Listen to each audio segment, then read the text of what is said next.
Hi, welcome to Garden City Church KL Online. We hope this message equips you and gives you encouragement to live out your faith boldly and practically. If you want to learn more about our church, visit our website at www.gardencitykl.com or click the link in the description below. Well, good morning to all of you.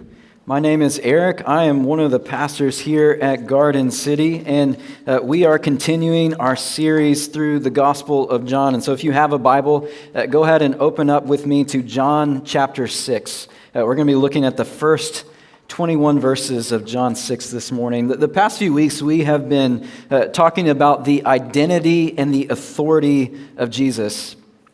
Next week, we're going to spend some time looking at what Jesus means when he says that he is the bread of life. But we're going to spend our time this morning looking at what might be Jesus's most well-known miracles. His feeding the 5,000 and then following that up with walking on water, which is pretty amazing. And so as we get started, I just want to acknowledge from the beginning that miracles can cause tension for us. Not because we don't believe in them. I think we all believe that God is powerful, that he can save, he can heal, he can do all kinds of wondrous works. It's not that we don't believe in miracles. I think it's that we wonder why he doesn't do it more. I mean, like there are things that you're probably asking God to do in your life right now, and it feels like nothing's happening, and we just don't get it. Like, God, why aren't you moving in these ways? Why aren't you saving these people? Why aren't you healing in this way? Why aren't you doing these things in our midst? And we keep asking, we keep waiting for him to move, and it feels like nothing's happening. Now, we're not meant to go chasing miracles as if God's only job is to fix our problems.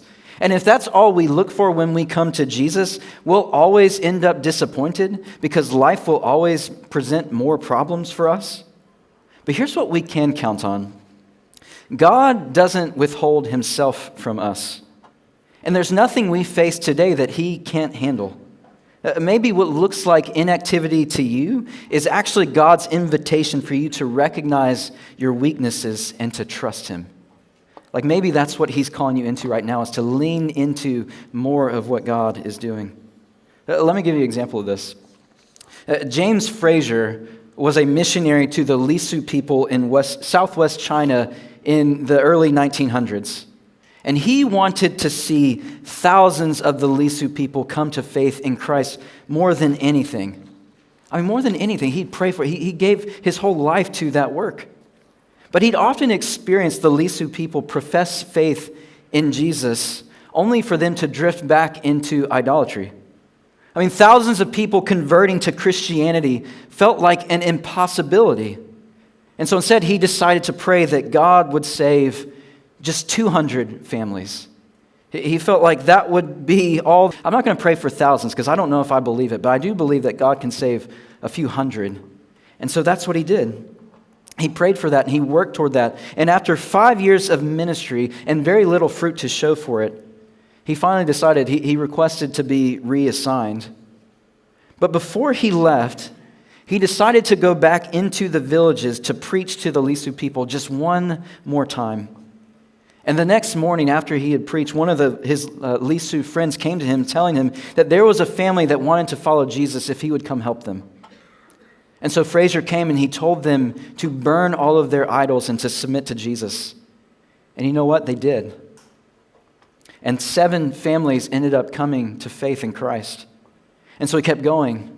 And after that, village after village began responding to the gospel in new ways. And within 2 months, 129 families had come to faith in Christ. And now today, more than 80% of the Lisu people profess Jesus. Some estimates say up to 90%. I mean, hundreds of thousands of people. Now, Fraser recognized the circumstances of the situation were too great for him. And so he decided to put the situation in the hands of the Lord. He prayed big, and then he went about his work. And just because he asked for reassignment didn't mean that he stopped believing that God could do a miracle in his midst. He just didn't see how he would be involved in it until he was. And we see something similar happening in these miracles in John 6. See, God calls us to put our impossible situations in his hands and then trust him to do as he will. He says, bring these things to me. I can hold these things, and then watch what I do when you do it. But ultimately, the point isn't that satisfaction only comes through knowing Jesus. And that's what Jesus is trying to show us through the miracles happening in John 6. And so let's just get started here.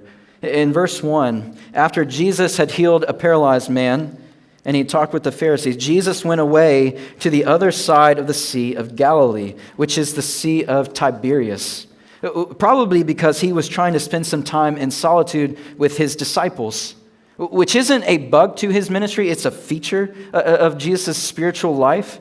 Like, he would often do powerful things, people would be amazed, and then he would withdraw to the quiet places to pray. And it just shows us how important both our inner and outer lives are. What we take in from outside affects our hearts, and what we store up in our hearts shapes how we treat others around us. See, God made you to need spiritual nourishment, which means you will get your fill from somewhere. I mean, that's what we do when we get hungry. We eat. And Jesus knows the importance of a balanced spiritual diet. I mean, he's just showing us what it looks like to take seriously the truth that Deuteronomy 8:3 says, man does not live by bread alone, but man lives by every word that comes from the mouth of the Lord.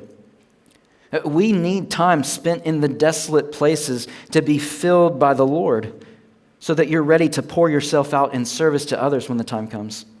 Otherwise, you'll fill yourself with spiritual junk food, and that just leaves you hungry and out of shape. Verse 2, and a large crowd was following him because they saw the signs that he was doing on the sick. See, the people didn't come to Jesus because they wanted Jesus. They wanted what Jesus could do for them, which means for us that it's possible to come to Jesus with wrong motives and to walk away feeling discontent. Like, he didn't give me what I wanted. Like, he wasn't enough for me.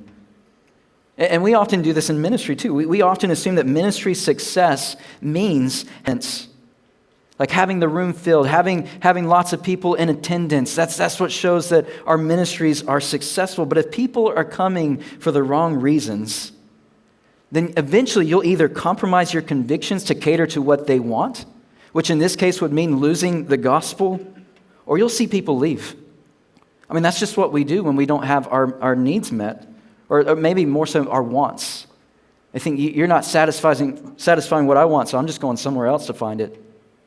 But Jesus can spot the difference between what I say I want and what I actually need. And he didn't come to satisfy our personal interests. He came to feed our souls with himself. Verse 3, Jesus went up on the mountain, and there he sat down with his disciples. And here we learn now the Passover, the feast of the Jews, was at hand.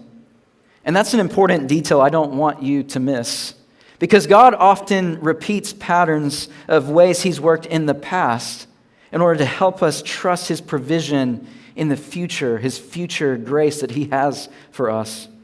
And so here's what's happening. Jesus and his disciples leave the Pharisees. They cross the Sea of Galilee by boat, and they go up a mountain.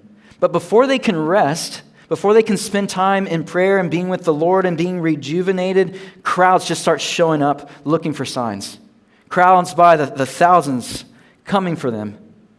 When talking about the same story, Mark's gospel tells us that Jesus led his disciples to a desolate place to rest. And so it's kind of like they're entering into a wilderness. And then verse 4 clues us into the fact that it was the Passover, the Jewish holiday celebrating how God rescued his people from slavery in Egypt. The Exodus was the defining moment in Israel's history.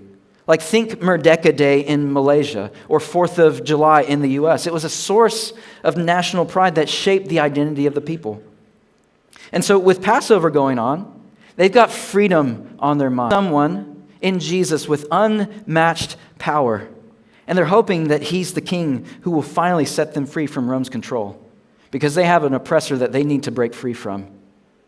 See, during the Exodus, God raised up Moses to lead the people out of Egypt through the parted seas and up into the promised land. But before they could experience rest, they wandered in the wilderness for 40 years, where their stomachs grumbled, and the Lord tested them. He tested their faith to see if they would really trust his word. And it's in the wilderness that God provided bread from heaven called manna, which brings us to our first point. Sometimes God gives us just enough grace to teach us that he's all we need. Sometimes God gives us just enough to remind us that he is all that we need. See, during the time in the wilderness, God gave the people manna, which literally means, what is it? Because the people had no idea. They'd never seen anything like this before. All we know about manna is that it was white and crisp and somehow made with honey. I kind of like to think of it as something similar to roti tissue. It sounds delicious. Now, I'm not suggesting eating roti tissue 7 times a week is the best diet for you to take on, but it does sound delicious. In Exodus 16:4, the Lord tells Moses, "Behold, I'm about to rain bread from heaven for you, and the people shall go out and gather a day's portion every day, that I may test them whether they will walk in my law or not." And so Moses goes and he instructs the people each morning to gather just enough bread and each evening just enough meat so that they will know the Lord is their God and that he's able to give them all they need. He doesn't give them too much or too little. He gives them just enough. He calls them to take just enough for today. So the point of the manna wasn't just to fill their grumbling stomachs. It was to invite them to know God as Jehovah Jireh, that the Lord is our provider and we can depend on him. So the manna is also a sign meant to teach them to trust in the word of the Lord who satisfies our every need. And he does it to grow our faith in him. You see, just like the Israelites, we've learned to depend on all kinds of things. I mean, we ourselves, we seek out dependence on all kinds of things. Our skills, our competencies, our jobs, our money, our bank accounts, our families, our relationships, the food that we can eat, even our political leaders, our world leaders, we will turn and depend on them. I mean, Christians, we often say that we trust God, but we don't always see how little we actually do until one of those things that we are actually trusting in falls apart and we fall with it. J.I. Packer says, "Grace is God drawing us sinners closer and closer to himself." How does God in grace prosecute this purpose? How does he give us this grace? How do we learn it? How do we receive it?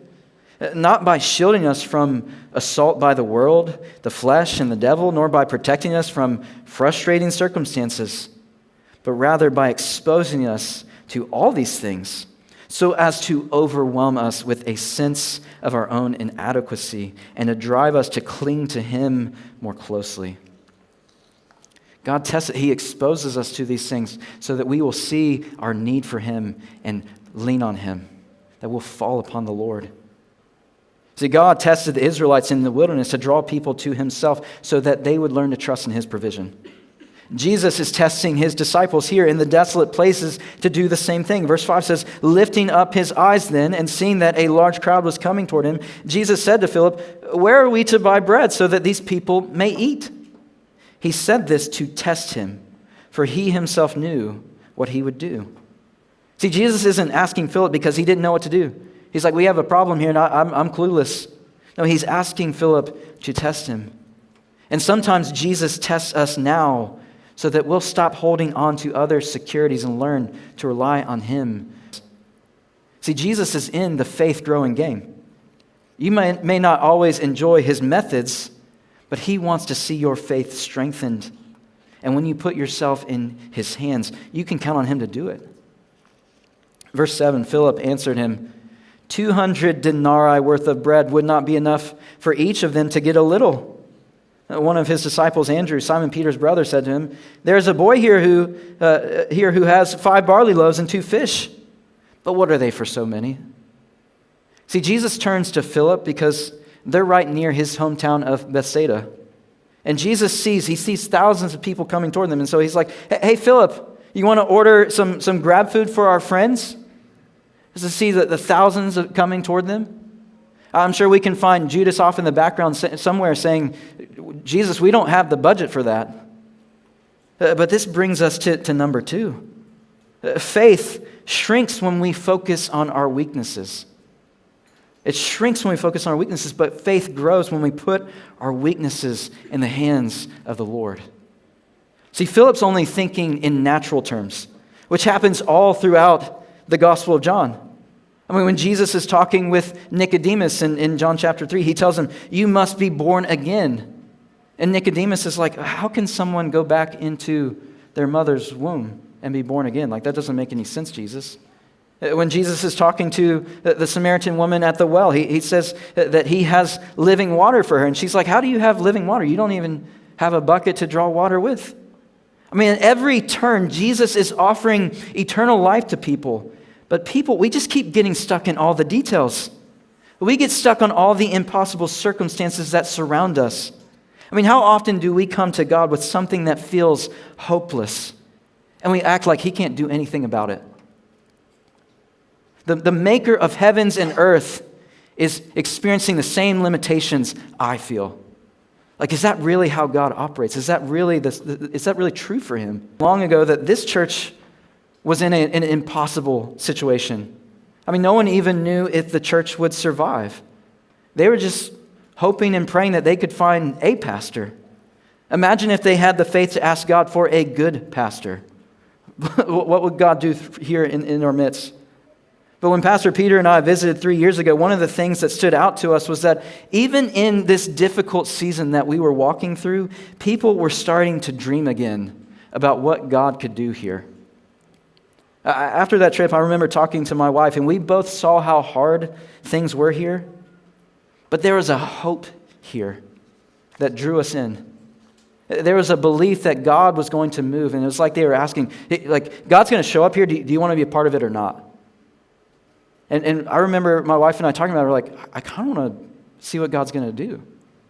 I kind of want to step in and watch Him move. I mean, it was faith that waited with expectation, that God could do more than we were thinking or asking. See, when you focus on fearful circumstances, all you can see are the limitations. All you can see are the weaknesses. But when you begin to focus on God and His power, you start looking for Him to do the impossible, or at least what feels impossible to you. I mean, that's what Jesus wants to draw out of the disciples by testing them. But that's not what Philip's thinking. Philip's like, Jesus, 200 denarii worth of bread wouldn't do anything for these people. A denarius was a day's worth of wages. And so Philip is saying literally 8 months worth of salary wouldn't be able to foot the bill for what we need to do here. And as that's going on, Andrew is at least trying to be resourceful. Like, he found a boy in the crowd willing to share his barley bread and fish. But you can just hear Andrew's faith fading as he's speaking. There's a boy here who has 5 barley loaves and 2 fish. But then he looks at the weakness, the limitation. He's like, but what are they for so many? Thinking in natural terms. They're not inviting the power of God to move in their midst. And why would they not? I mean, why should they think this way? These guys saw Jesus turn water into wine by the jarful. Like, they've seen it. He gives sight to the blind. He makes the lame walk with just a word. Like, the paralyzed man was paralyzed for 38 years and Jesus said, get up, and he got up. Like, you can't fake that kind of thing. That is real life-giving power. They've seen it. They've walked with Him through it. I mean, Garden City, Garden City prayed for God to send a pastor. He sends 2. James Frazier prayed for God to save hundreds of the Lisu people. He saves thousands. The disciples saw Jesus manifest His glory and they believed. So why is their faith so little here? See, it's not the passion of our faith that makes the difference. It's the object of our faith that brings real power. And the object of our faith is Jesus Christ and Him crucified and Him risen.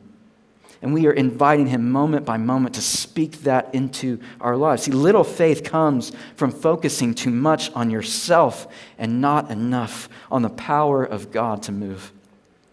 I mean, you think one of the disciples would have had the audacity to pray a big prayer here. To say, is there anything too difficult for our God? That's what we're professing when we turn our difficult situations over to the Lord and ask Him to intercede in real ways. God doesn't just give us what we want, but He calls us to pray His will, which means praying for His kingdom to enter into the brokenness of our lives at each present moment and believing that He can really do it. I mean, that's the picture being presented to us through the feeding of the 5,000. It's us saying, God, I can't, but you can. So Lord, act on behalf of your people for the sake of your great name. In this specific way, we ask. See, faith shrinks when we focus on our weaknesses, but faith grows when we put our weaknesses in the Lord's hands. After we give our lives over to Jesus, Jesus puts His mission in the hands of His disciples. He actually gives it back to them. He gives it back to us with His strength. We give Him our weaknesses, and He gives us His life-changing power. By the power of the Spirit, He is ready to work through us. See, in verse 10, Jesus said, "Have the people sit down." Now, there was much grass in the place, which just sounds like a random throwaway detail, but it's just further evidence that it was springtime, which fits the occasion. It's the Passover that's going on. And so the men, they sat down, about 5,000 in number. And Jesus then took the loaves, and when He had given thanks, He distributed them to those who were seated. So also the fish, as much as they wanted. And when they had eaten their fill, He told His disciples, "Gather up the leftover fragments, that nothing may be lost." So they gathered them up and filled 12 baskets with fragments from the 5 barley loaves left by those who had eaten. Now watch this. We all know what the miracle is, right? But notice, where does the miracle happen? After His disciples acknowledge the impossibility of the situation, Jesus is like, all right, give it to me. Give me the bread and the fish. I'll take care of it. Put it in my hands. And so He takes the food. He gives thanks to God for basically being Jehovah Jireh, the God who provides. And then Matthew, Mark, and Luke all say that Jesus broke the bread and gave it to His disciples, and He said, all right, you give it out. Which, if you put yourself in their sandals here for a moment, you got to be thinking like, this is crazy. Like, I don't want to do, like Jesus, you give it out. I mean, this would be like if I handed you 5 loaves and 2 fish and said, all right, I want you to stand outside KLCC Park for the entire day, and I want you to feed every single person you see with this food. Verse 10 says that there were 5,000 men, and that's just counting the head of household. That's not even counting the single men, the women, the kids who were there. I mean, we're talking about somewhere 20,000 people. You'd probably say, I don't think that I'm going to need to be out here all day. We're going to give out this food in 2 seconds. It's just not going to last. I mean, this wasn't like the time God covered the ground with manna. There's no bread raining from heaven here from the sky. All they had were the 5 loaves and 2 fish. The disciples, they're probably thinking like, we are going to look ridiculous. But because it was Jesus, they trusted Him, and they did it. And at first, they were probably doing what you and I would be doing. We just giving out small little pieces of bread, trying to be conservative, like, see, maybe I can make this last for 100 people, I don't know. But as they're going, people kept asking for more bread, and they kept giving out more, and as they were giving more, it's like they just kept having more. They couldn't give the bread away fast enough. They couldn't give the food away fast enough. Every time people asked, there was always more to give. I mean, verse 11 says, everyone ate as much as they wanted. And then in verse 12, Jesus tells them to collect the leftovers. See, the miracle happens because God supplied the power to do it. But He does it in the hands of His disciples. Like, the disciples saw a situation they couldn't change. They wanted to send people away because they thought that's what makes the most sense. But Jesus saw an opportunity to reveal Himself and the nature of His kingdom. And the kingdom of God is nothing like the kingdoms of this world. And so what does that mean for us? When we're faced with real need and brokenness, I mean like really face-to-face looking at real brokenness, we might feel overwhelmed and even frustrated. But that's also a moment for us to remember God's kingdom is coming. And we can pray for him to act now. God, would you bring your kingdom here into this place in our midst, that we might give you glory and praise forever. See, in Jesus' kingdom, no one who draws near is away hungry. In his kingdom, disciples are empowered and sent out, and what they do through God's strength bears real fruit. That's why we say here at Garden City, the Great Commission is in the hands of disciple-making disciples, because we all have a role to play in presenting others as mature in Christ. And Jesus has tasked us with the calling to multiply our faith to the ends of the earth, and he's equipped us with the power of the Spirit to actually do it. And so we want to call ourselves into that work and believe that God is actually going to do far more than we could do ourselves. Verse 14, when the people saw the sign that he had done, they said, "This is indeed the prophet who is to come into the world." Perceiving then that they were about to come and take him by force to make him king, Jesus withdrew again to the mountain by himself. See, John calls miracles signs here because the purpose of the miracle is to reveal who Jesus is. And so after Jesus feeds the crowd, that the people are starting to get it. They're starting to track. Like, this isn't just a prophet. Like, this is the prophet. He's the one that Moses spoke about who was coming to us. And they're right to recognize that. They are right to call Jesus the prophet that was promised from long ago. But then right after this, Jesus withdraws from them. Like, they're ready to make him king, and Jesus exits stage left. Why does he do that? And the reason is because they're excited for the wrong reasons. They want to make Jesus king, not to worship him, but to use him. Again, remember that they're under Roman rule, and they want freedom. And so when they see a miracle, they think, this is our moment. Let's crown this guy and start to fight back. Let's go reclaim what is ours. Mark's gospel tells us that when they sat down to eat, they sat down in groups of 50s and 100s. That's talking about military formation. That's why they're counting the men here. They're gearing up for a revolution. But Jesus, a rebellion. He came to save our souls. Now, I would guess that there are people here this morning who are looking for Jesus to give us something that we desperately want. Maybe it's your visa situation, so that you can stop stressing about your future. You just want everything to be more secure and stable. Maybe you have been trying. You want kids so desperately, and nothing seems to be working. Maybe you feel stuck in your career, and you just want God to do something about it. Give me direction. Show me where my next step is. Or maybe your body's just been breaking down, and you need a healing. You feel exhausted and weary, and you're waiting for God to do something. And it's not that Jesus doesn't care about those situations. I mean, he feeds the hungry people here. He's moved to act in that way. He's compassionate. But Jesus didn't come just to change your circumstance. He came to change you. He came to rescue you from sin and death and to lead you into real life in fellowship with the Father. He's saying, don't miss the sign that he's doing here. Don't settle for what you want now and miss the one who offers you everything you need. Come to him, draw to him, look to Jesus. Verse 16, let's keep going.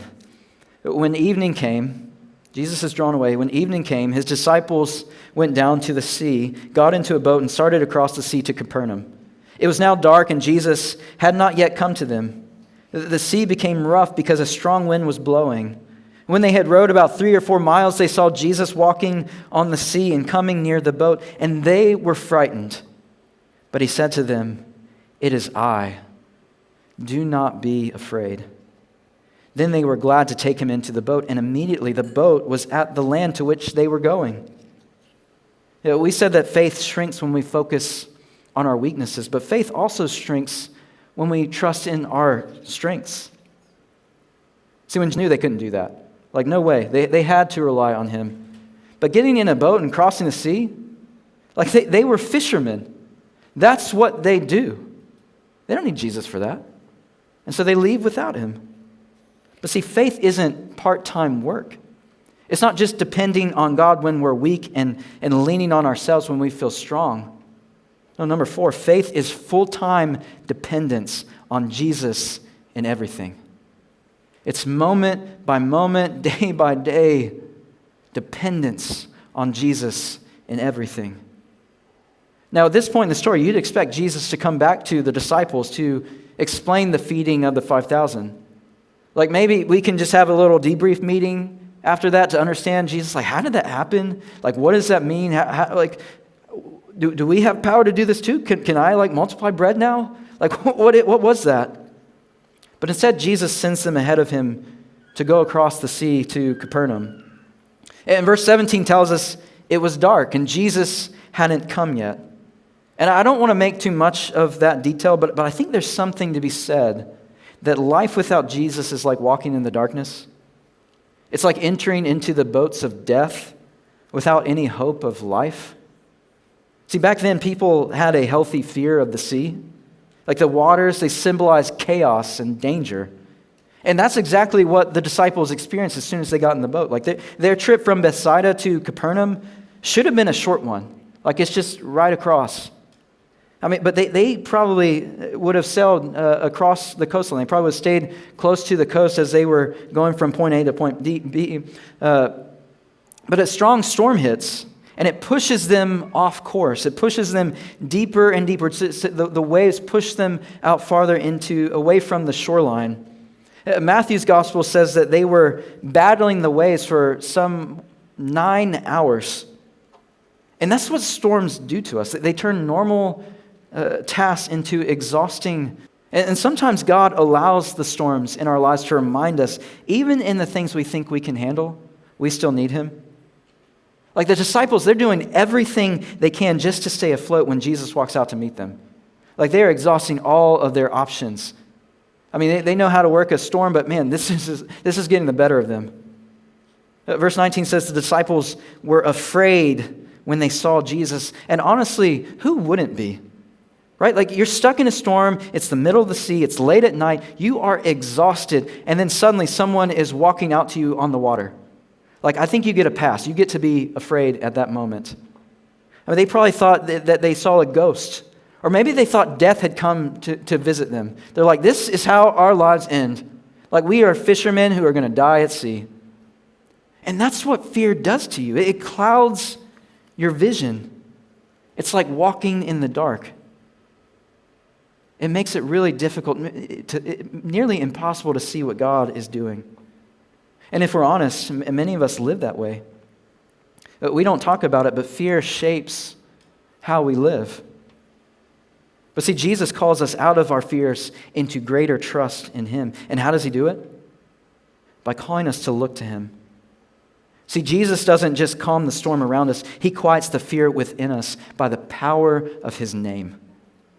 In verse 20, Jesus says, "It is I. Do not be afraid." In the Greek, it literally says, "I am."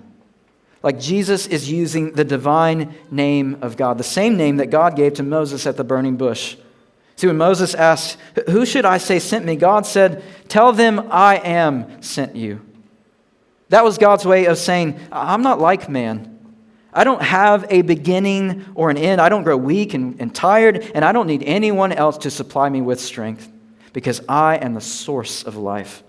All things exist by me, through me, and for me. And so whenever Israel needed help, God would use his name as a way of building the people's faith. And so when they were hungry, they learned to call out to Jehovah Jireh, "I am your provider." And when they were afraid, they would call on Jehovah Shammah, "I am the God who is present with you." And in the moment on the water, the disciples were asking Jesus to reveal himself. They're like, who is it that's come to us in this moment? And when Jesus said, "It is I," they realized who he is. They realized this is the great I am. He's God come to rescue us. That's what quieted their restlessness. That's what freed them to receive Jesus with joy. And that's the same invitation being made to us right now. We're being called to look to Jesus, the one who feeds your soul and calms your fears. He's saying, receive him. Trust him. Worship him with gladness. Just as the disciples received him into the boat, receive him into your heart with joy and gladness.